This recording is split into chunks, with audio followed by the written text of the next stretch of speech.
Feliz aniversario, mi hermano. Hoy estamos cumpliendo 9 años como iglesia unánimes en Cristo. Estamos agradecidos con Dios por su fidelidad, agradecidos con Él porque nos sigue ayudando, nos sigue guiando.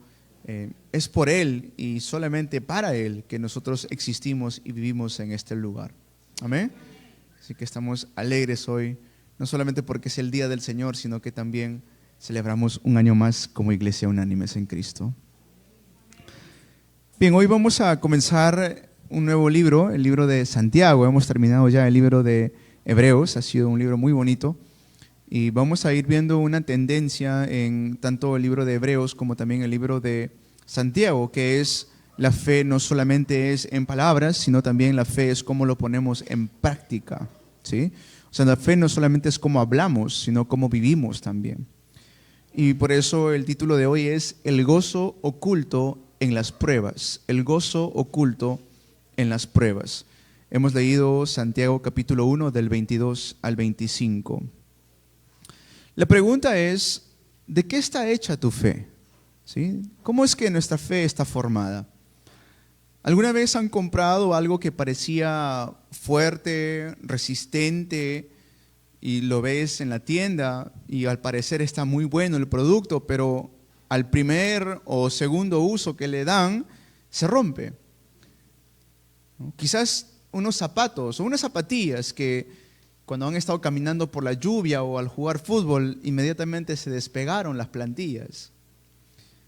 O una herramienta quizás que al usarlo se dobló y al primer intento de usarlo se rompió. Es frustrante porque uno lo compra pensando que es algo bueno, pero después termina una desilusión porque fue una imitación barata lo que ha comprado, ¿no? Un día mi esposa llega a casa después de haber estado en el centro de la ciudad haciendo algunas compras. Llega y me dice, mira mi amor, he comprado unos ambientadores, un par de ambientadores, dos, muy bonitos, ¿no? Color.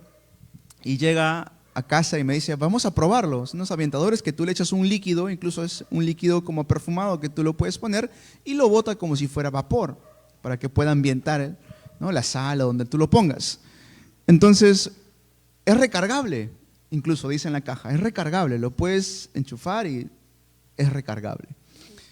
Pues bien, vamos a cargar estos ambientadores, dijimos. Los pusimos a cargar 1 hora y prendía una lucecita roja incluso, ¿no? Decía que, haciendo señal de que todavía no está cargado, la luz roja, 1 hora, no cargaba. Bueno, vamos a dejarlo un par de horas más y seguíamos cargándolo 3, 4 horas y todavía seguía la luz roja. Y qué raro porque el cargador que estoy usando es un cargador bueno que uso para mi celular, incluso de carga rápida todavía. Y entonces vamos a ponerlo a prueba. Dijimos, ya bueno, al menos habrá cargado un porcentaje, ¿no? Un 5%, un 10%. Vamos a prenderlo y apenas lo desenchufas, se apaga la luz roja. Y lo quieres prender y no prende. Bueno, dijimos, quizás uno de estos es así, vamos a probar con el otro. De repente uno vino fallado. Y mientras hacíamos lo mismo con el otro, nos dimos cuenta que era completamente falso esto. No era ningún ambientador. Tú ves la caja y la caja dice, te dura 9 horas, ambienta toda la sala, pero luego cuando vas a ver el producto, era una estafa. No era lo que decía. Simplemente le habían puesto quizás una piedra o algo pesado adentro para que pese como si fuera real, pero en realidad era puro plástico, ¿no? En nuestra vida espiritual a veces corremos el mismo riesgo. Podemos tener una fe que se ve bien los días domingos, que sabe alabar, sabe cantar las alabanzas, sabe decir palabras correctas, pero ¿qué pasa cuando llega la primera lluvia? ¿Ah? ¿Qué pasa cuando de pronto sucede algo en el trabajo? ¿Qué pasa cuando viene una aflicción? ¿Qué pasa cuando una prueba inesperada llega a nuestras vidas? ¿Se mantiene firme nuestra fe o se rompe en pedazos? Santiago nos habla precisamente acerca de esto. Santiago fue el hermano de Jesús y también fue líder de la iglesia en Jerusalén. Nos escribe una carta increíblemente práctica. Él no está interesado en una fe teórica o una fe de adorno. A Él le interesa es una fe que funciona, una fe real, una fe a prueba de todo. Y hoy vamos a sumergirnos en este primer capítulo de esta carta que Él escribe para poder entender qué significa tener una fe auténtica en nuestras vidas. El primer punto, la fe que resiste la presión, ¿sí? La fe que resiste la presión. Y vamos a estar viendo Santiago capítulo 1, versículos 2 en adelante, ¿sí? Normalmente tomamos unos cuantos versículos como texto central, pero en realidad vemos todo el capítulo 1. Así que les animo, tanto hoy o más tarde o mañana, lean todo el capítulo 1 de Santiago. Lo primero que hace Santiago es algo radical. Nos dice en el versículo 2, hermanos míos, considérense muy dichosos cuando tengan que enfrentarse con diversas pruebas. Considérense muy dichosos cuando tengan que enfrentarse a diversas pruebas. Mientras leía esto, decía, bueno, quizás la traducción es un poquito diferente. Vamos a verlo en otra versión, dije. Bueno, me fui a una versión que también uso, la TLA. Dice, hermanos míos, hermanos en Cristo, ustedes deben sentirse muy felices cuando pasen por toda clase de dificultades. Bueno, vamos a ver otra traducción. A ver, esa es la TLA, la NBI, de repente la NTV. A ver, vamos a ver la NTV. Amados hermanos, cuando tengan que enfrentar cualquier tipo de problemas, considérenlo como un tiempo para alegrarse mucho. Yo dije, de aquí no puedo escapar, esta interpretación es correcta. Me está diciendo de que tengo que alegrarme en medio de la prueba. O sea, gozo en medio de las pruebas, alegría cuando me despiden del trabajo, felicidad cuando recibo un mal diagnóstico médico, alegría cuando mi familia está en crisis. Eso suena algo ilógico, incluso para muchos no tiene sentido esto. Pero Santiago nos pone a prueba eso, nos da un desafío allí. Pero no lo dice simplemente por decir. Miren lo que dice en el versículo 3. Dice el versículo 3, pues ya saben que la prueba de su fe produce perseverancia. ¿Ya? La palabra griega allí es upomoné. ¿Ya? ¿Qué quiere decir upomoné? No significa simplemente esperar pasivamente, no. Significa una resistencia. ¿Ya? Una resistencia, la capacidad para aguantar bajo presión sin rendirse, a eso se refiere. No es el gozo por el problema, o sea, no nos estamos gozando por el problema, sino el gozo por el propósito del problema. ¿Por qué es lo que ese problema va a producir en mí? En eso se goza un cristiano. ¿No? Pensemos en esto, un atleta que se prepara para una maratón, ¿ya? Para una carrera. Piensen en esto. Los atletas comúnmente ellos se levantan a las 4 de la madrugada, 5 de la madrugada para correr. Y no importa el clima, si es invierno, si es menos 15 grados, ellos están afuera, están corriendo. ¿Ustedes creen que eso lo disfrutan? ¿Disfruta el dolor de sus músculos? ¿Disfrutan de repente la falta de aliento? Probablemente no. Pero tiene gozo el atleta porque sabe que cada kilómetro de sufrimiento está fortaleciendo sus piernas, sus músculos. Cada kilómetro de este sufrimiento físico que está pasando aumenta su capacidad pulmonar y lo prepara para llegar a la meta. Para el cristiano es similar. Para nosotros es similar. O sea, el atleta, el dolor tiene su propósito, que es la medalla de oro. Pero para un cristiano, la prueba tiene un propósito, que es nuestra madurez espiritual. El propósito para un hijo de Dios, para un cristiano, es ser más como Cristo. Eso es lo que hace las pruebas en cada uno de nosotros. Por eso nuestra meta es esa medalla de oro. ¿Cuál es nuestra medalla de oro? Ser más como Cristo. O sea, la perseverancia dice el versículo 4, debe llevar feliz término la obra para que sean perfectos e íntegros sin que les falte nada. No sé si me están entendiendo el día de hoy. O sea, la prueba es como el fuego para el oro. ¿Ah? Escuchen bien esto, la prueba que atravesamos es como el fuego para el oro. No lo destruye.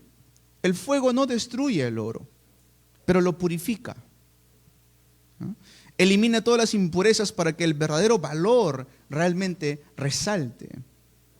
Les cuento otra historia. Un día, antes que mi esposa y yo nos casemos, estábamos alistándonos para el matrimonio y estábamos un poco preocupados por comprar los anillos, ¿no? Los anillos no son nada baratos. Si uno quiere un anillo de oro, pues hace falta tener una pequeña inversión allí. Entonces, yo tenía en aquel entonces un dije de oro.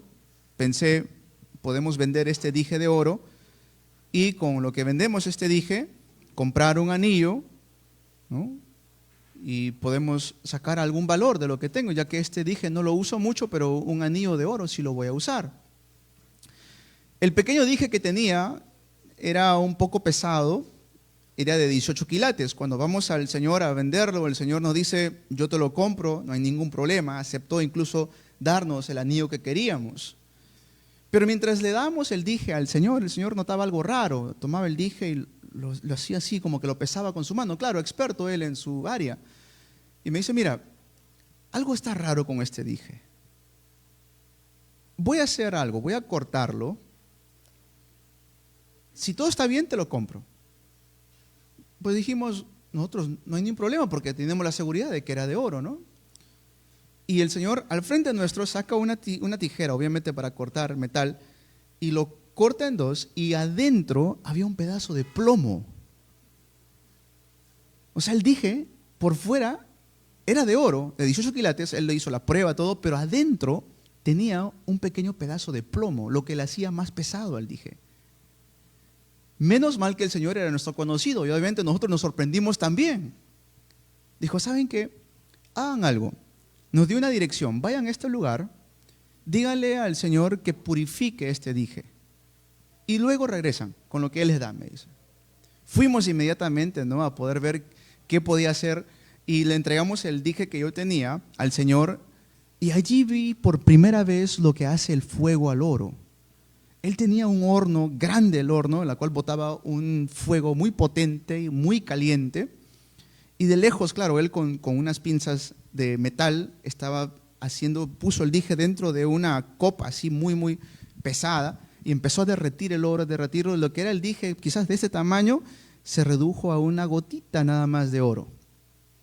Entonces nosotros dijimos, mira, era grande, ahora está chiquito, ¿no? Vamos a bueno, al menos que nos dé algo, pues por esto, de repente podemos ahorrar. Y regresamos al Señor y le dijimos, mira, esto es lo que nos ha dado. Y era una gotita nada más de oro que nos había dado. Y entonces él agarra, saca su calculadora y dice, muy bien, pero ¿sabes qué? Esto tiene otro precio. Yo dije, sí, yo sé, va a ser más barato. Me mira y empieza a calcular y me dice, esto te vale el doble porque ya no es 18 quilates, es 24 quilates. Y aunque es menos pesado, vale más. Y nosotros nos sorprendimos porque pensábamos que iba a valer menos, pero en realidad nos dio más. Nos alcanzó para comprar los anillos, incluso para comprar un mejor anillo todavía. El oro, cuando pasa por el fuego, es purificado y tiene un valor más grande todavía. Igual es para nosotros como creyentes. Cuando pasamos por las pruebas, a pesar de que son momentos difíciles, eso nos purifica. Eso hace que tengamos más valor todavía delante de Dios. ¿Por qué? Porque estamos poniendo a prueba nuestra fe, que es una fe verdadera, genuina, y no es una fe falsa. Romanos 5, versículos 3 y 4 dice algo similar a esto, y lo dice así: no solo en esto, sino también en nuestros sufrimientos, porque sabemos que el sufrimiento produce perseverancia, y la perseverancia, entereza de carácter. La entereza de carácter, esperanza. Pablo y Santiago están en la misma sintonía. Dios no desperdicia tu dolor. Amén. Dile a tu hermano que está a tu lado, Dios no desperdicia tu dolor. Dios no va a desperdiciar nuestro dolor. Todos esos sufrimientos que hemos pasado, todas las cosas que estamos atravesando, por muy difíciles que sean las pruebas, Dios nos está formando. Amén. Y cuando no sepamos cómo resistir, cuando el momento se vuelve muy difícil o nos sentimos débiles, Santiago nos da una clave. El versículo 5 dice, si a alguno de ustedes les falta sabiduría, pídasela a Dios y Él se la dará, pues Dios da a todos generosamente, sin menospreciar a nadie. No sé si ven la clave allí. Para poder resistir esos tiempos difíciles hace falta pedirle sabiduría a Dios. La vida de fe auténtica no es la ausencia de problemas, sino la presencia de Dios en medio de esos problemas. Dios no nos pide que seamos superhéroes espirituales, pide que en nuestra debilidad acudamos al único, fuerte y sabio Dios, Jesucristo. Por eso este primer punto es muy importante. La fe que resiste la presión. O sea, nuestra actitud ante las pruebas revela la calidad de fe que nosotros tenemos. Punto 2. La fe que entiende su origen.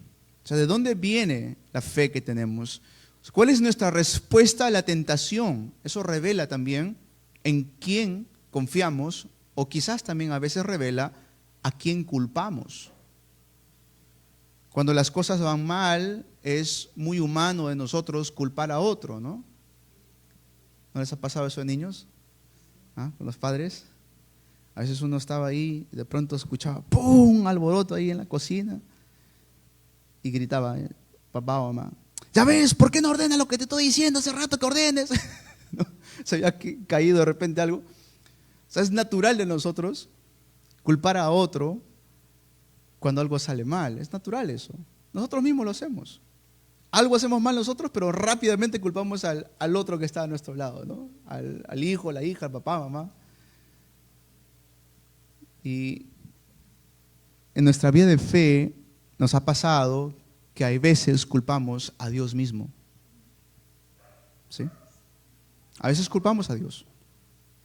Le decimos, Señor, ¿por qué permitiste esto? Señor, ¿por qué pones esta tentación delante de mí? ¿Por qué dejaste que pase por tanto sufrimiento? Y Santiago aborda este tema en el versículo 13. Dice el versículo 13. Acompáñame, por favor. Que nadie, al ser tentado, diga, es Dios quien me tienta, porque Dios no puede ser tentado por el mal, ni tampoco tienta Él a nadie. ¿Qué declaración tan clara hace Santiago aquí? Dios no es el autor de la tentación. Él prueba nuestra fe para fortalecerla, pero el diablo tienta nuestra carne para destruirla. Ahora, entonces, ¿de dónde viene la tentación? Santiago lo dice en el versículo 14. Miren el versículo 14. Todo lo contrario, cada uno es tentado cuando sus propios malos deseos lo arrastran y seducen. Entonces la tentación funciona como cuando uno pesca, ¿no? O sea, el pecado no nos obliga a morder el anzuelo, ¿sí? No nos obliga a morder el anzuelo, pero nos seduce a morderlo. ¿Me entienden? ¿Han visto cuando uno va a pescar? Tiene allí, ¿no?, el anzuelo y le pone una carnada allí. Y lo único que uno hace es lanzar ese anzuelo al mar. O sea, no estamos obligando al pescado a que lo muerda, pero el pescado lo muerde. ¿Por qué? Porque es seducido por la carnada que está en el anzuelo. El pecado muchas veces funciona así. O sea, el pecado no nos obliga a pecar, pero sí nos seduce. Imagina que estás tratando de cuidar la dieta, ¿no? Estás cuidando el peso. O quieres comer más sano, imaginemos eso. Y de pronto vas a un lugar, sea Metro, sea Totus, no sé, un lugar donde ves tu caja de galletas favoritas, ¿no? De repente una caja ahí de Oreo, ¿no? Los Oreo. y una caja de galletas deliciosa y lo ves en oferta, 3 cajas por 5 soles. Y te pones a pensar, ¿no? Uy, son 3 cajas. Así nomás no te van a vender a 5 soles 3 cajas de Oreo. Entonces ahí está la atracción, la seducción, la oferta, la galleta que te gusta, la cantidad que está allí. No es que la caja de galletas rápidamente o mágicamente salta a tu carrito de compras, no. Tú mismo tomas la decisión de tomarlo. Pero la seducción está allí. ¿De dónde sale esa seducción? De nuestro propio deseo, que está en nosotros. Por eso tengo que entender que mi vida de fe no se trata de culpar a otros. ¿Amén? Mi vida de fe no se trata de echarle la culpa a Dios tampoco. ¿Amén? Una fe genuina sabe de dónde se origina eso. Santiago no lo deja allí. No nos deja en nuestro propio pecado. Nos muestra el contraste glorioso, mientras que el pecado da luz a la muerte, lo que dice el versículo 15, dice, luego cuando el deseo ha concebido, engendra el pecado, y el pecado, una vez que ha sido consumado, da luz a la muerte. Pero luego dice algo muy interesante, mis queridos hermanos, no se engañen, y luego da el contraste. Miren, lo que dice es que el pecado engendra la muerte, pero luego dice un contraste. ¿Cuál es el contraste? El versículo 17 dice, toda buena dádiva y toda perfecta bendición descienden de lo alto, donde está el Padre que creó las lumbreras celestes y quien no cambia ni se mueve como las sombras. 18, por su propia voluntad nos hizo nacer mediante la palabra de verdad para que fuéramos como los primeros frutos de su creación. ¿Qué nos da a entender esto? Que una fe auténtica entiende esta diferencia fundamental. El mal y la tentación surgen de nuestros deseos carnales del enemigo, pero todo lo bueno, todo lo puro, toda la sanidad, toda provisión, toda salvación viene del corazón de nuestro Padre Celestial.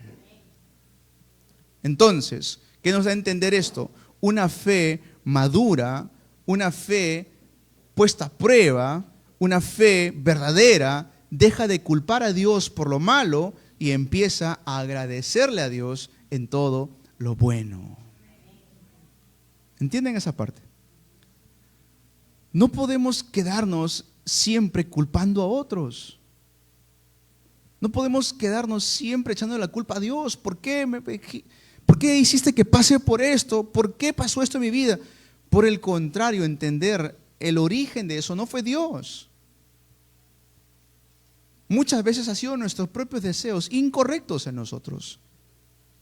Por lo tanto, ¿qué debo empezar a hacer para madurar en la fe? Agradecer a Dios. Amén. Así que dile a tu hermano que está a tu lado, agradezcamos a Dios. Hay que estar agradecidos con Dios. Amén. 1 Corintios 10:13 dice, pero Dios es fiel y no permitirá que ustedes sean tentados más allá de lo que pueden aguantar. Más bien, cuando llegue la tentación, Él les dará también una salida a fin de que puedan resistir. Aleluya. Tercer punto. Voy a repasar los primeros puntos. El primer punto es una fe que resiste la presión. Amén. Segundo punto, una fe que entiende el origen. Nuestra respuesta ante la tentación revela a quién culpamos y en quién confiamos. Y tercer punto, la fe que actúa. Y ahí decía la semana pasada también, nuestra fe no solamente es de hablar, que podemos hablar mucho de la fe, sino se trata de actuar nuestra fe, vivir nuestra fe, hacer nuestra fe. Nuestra obediencia a la palabra revela si nuestra fe es real o nuestra fe es una simple ilusión. Hemos visto que una fe auténtica resiste la presión, una fe auténtica entiende su origen, pero falta el componente más importante que nos menciona hoy Santiago, la acción en esa fe. Una fe que no se traduce en meras palabras, sino en obras. ¿Amén? Como vamos a verlo después. La fe sin obras está muerta, dice. Mis queridos hermanos, dice el versículo 19 y 20, mis queridos hermanos, tengan presente esto, todos deben estar listos para escuchar, pero no apresurarse para hablar ni para enojarse, pues el enojo de una persona no produce la vida justa que Dios quiere. Amén. Mientras leía eso, de verdad que fui confrontado por el Señor. Amén. Una fe real cambia cómo nos comunicamos incluso. Una fe real cambia incluso cómo hablamos con otros. Nos hace mejores oyentes, más prudentes con nuestras palabras, más lentos para explotar en ira. Solamente este versículo podría transformar matrimonios enteros. Solamente este versículo podría mejorar nuestros lugares de trabajo. Solamente este versículo podría mejorar la iglesia. Dice, claramente, todos deben estar listos para escuchar, pero no apresurarse para hablar ni para enojarse, pues el enojo de una persona no produce la vida justa que Dios quiere. Y el corazón de esto está en el versículo 22, dice, no se contenten solo con oír la palabra, pues así se engañan ustedes mismos, llévenlo a la práctica. No se contenten solo con oír la palabra, así se engañan ustedes mismos, dice, llévenlo a la práctica. Santiago nos da una imagen muy poderosa, la del hombre que se mira a un espejo, ¿no? Y ve que de repente uno se mira al espejo, ve que está despeinado, ve que está legañoso, ve que no se ha lavado la cara, y de pronto dice, te olvidas, te volteas y te olvidas de que estabas despeinado, legañoso, y así sales. Así es, dice. Así muchas veces somos nosotros como cristianos. La palabra de Dios hace que un domingo vengamos, escuchamos la palabra, digamos fuertemente amén, pero inmediatamente al salir nos olvidamos de los que escuchamos. Y entonces en casa es totalmente diferente, con la familia es diferente, en el trabajo es diferente, con los amigos es diferente. A eso se va. A veces la palabra es como un espejo, nos revela que necesitamos cambiar, pero nos olvidamos, ni bien salimos. Por lo tanto, tenemos que confirmar la palabra de Dios todos los días de nuestras vidas. Amén. Si nos hemos mirado al espejo, hemos visto el problema, tenemos que cambiarlo en el nombre de Jesucristo. Amén. Para ir terminando, entonces, ¿cuál es la religión pura y sin mácula? El versículo 27 dice algo interesante. La religión pura y sin mancha delante de Dios. Santiago aquí no está hablando de tener una teología perfecta. Santiago aquí no está hablando de asistir a todos los servicios. No habla de la religión como una institución, sino está hablando de la religión en tres ejemplos prácticos y tangibles. El primero, ¿quieres mostrar realmente tu religión? Refrena tu lengua, dice. ¿Quieres mostrar tu religión? Refrena tu lengua. Es decir, controla lo que dices. La verdad que esto me confrontaba mientras meditaba en esto. ¿Cuántas veces no hemos dicho palabras simplemente por hablar? Bueno, no ustedes. Yo sé que ustedes no son así. Yo lo he hecho muchas veces. ¿Qué es la verdadera religión? Visitar a los huérfanos, a las viudas, es decir, cuidar de los más vulnerables y necesitados, no solamente en la iglesia, también en la sociedad. La verdadera religión. ¿Qué es la verdadera religión? Guardarse sin mancha del mundo. ¿Qué quiere decir esto? ¿Que vivamos encerrados en el cuarto? No. Vive con integridad y santidad en medio de una cultura que nos presiona muchas veces a vivir como el mundo dice que vivamos. A eso se refiere. No dice que es fácil, ¿eh? No dice eso. Por el contrario, dice que vamos a pasar diversas pruebas. Pero dice que dentro de esas pruebas, alégrate. Dentro de esas pruebas, gózate. ¿Por qué? Porque pasado esa prueba, Dios te dará algo mucho más grande todavía. Lo dice acá. Versículo 25. Dice, pero quien se fija atentamente en la ley perfecta que da libertad y persevera en ella, no olvidando lo que ha oído, sino haciéndolo, recibirá bendición al practicarla. Recibirá bendición al practicarla. Una fe auténtica no solamente se queda en la cabeza, no solamente se queda en el corazón, baja a nuestras manos, baja a nuestros pies. Amén. Es decir, ponerlo en práctica. Una fe verdadera se ve muchas veces en nuestras conversaciones, en nuestra generosidad y también en la manera en cómo vivimos. ¿Por qué creen que Jesús decía en Mateo capítulo 7, 21 y el 24 decía, no todo el que me dice Señor, Señor, entrará en el reino de los cielos, sino el que hace la voluntad de mi Padre? Lo dice claramente Jesús. Esto no es una idea de Santiago, no es una idea de Pablo. Esto Jesús mismo nos enseñó. No todo el que me dice Señor, Señor, entrará en el reino de los cielos. No solamente es palabras, dice, sino todo el que hace la voluntad de mi Padre que está en el cielo. Pues cualquiera que me oye estas palabras y las hace, le compararé a un hombre prudente que edificó su casa sobre la roca. Jesús mismo dijo, oír no es suficiente. ¿Amén? Dile a tu hermano que está a tu lado, oír no es suficiente. Oír no es suficiente. La obediencia es la que construye una vida sobre la roca. Concluyo con estas palabras. Hoy hemos visto 3 puntos, 3 marcas de fe que funcionan y nos va a revelar qué es una fe auténtica. Una fe que resiste la presión. ¿Cómo estás reaccionando a las pruebas en tu vida? Medita en eso. ¿Cómo estamos reaccionando ante las pruebas en nuestras vidas? ¿Las estás viendo como un castigo o las estás viendo como una oportunidad para que Dios te fortalezca? Es muy importante eso. ¿Cómo estamos recibiendo las pruebas que Dios pone en nuestras vidas? ¿Como un castigo o como una oportunidad para que pueda experimentar la presencia de Dios en mi vida? Es muy diferente. La segunda marca, una fe que entiende su origen. ¿A quién estás culpando por tus luchas? Medita en eso. ¿Puedes hoy dejar de culpar a Dios y empezar a confiar en su bondad? Reconociendo que Él es la fuente de todo lo bueno. Y luego, la tercera marca, una fe que actúa. ¿Qué te mostró el espejo de la palabra de Dios hoy? Ser más rápido para escuchar, perdonar a alguien, ayudar a una persona necesitada. Esto es lo que la palabra nos enseña hoy. La fe que Santiago describe no es una fe perfecta, pero es una fe activa. Amén.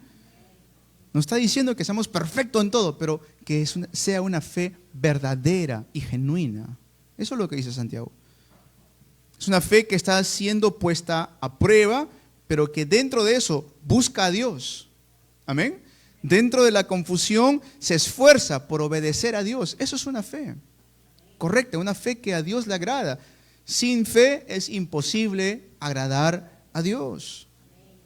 El desafío para cada uno de nosotros es simple. No seamos solamente oidores de la palabra, tenemos que ser hacedores de la palabra. Entonces, viendo, y les animo nuevamente a que lean todo el capítulo 1 de Santiago y vean algo allí que ustedes mismos pueden poner en práctica. Amén. De repente el no ser rápidos a la ira, como les decía. De repente es el estar más atento a escuchar antes que de hablar. Quizás sea un llamado de Dios a tener más firmeza en nuestra fe en vez de movernos de un lado para otro como olas, como lo dice también en el capítulo 1. Quizás sea morderte la lengua antes de responder con ira a tu cónyuge. Quizás sea pedirle a Dios sabiduría con fe para que te puedas parar firme ante las tentaciones. Lo que quiero decir para terminar el mensaje de hoy es: no nos conformemos con una fe mediocre, una fe de imitación, una fe que se rompe, no. Pidamos al Señor que forje en nosotros una fe verdadera.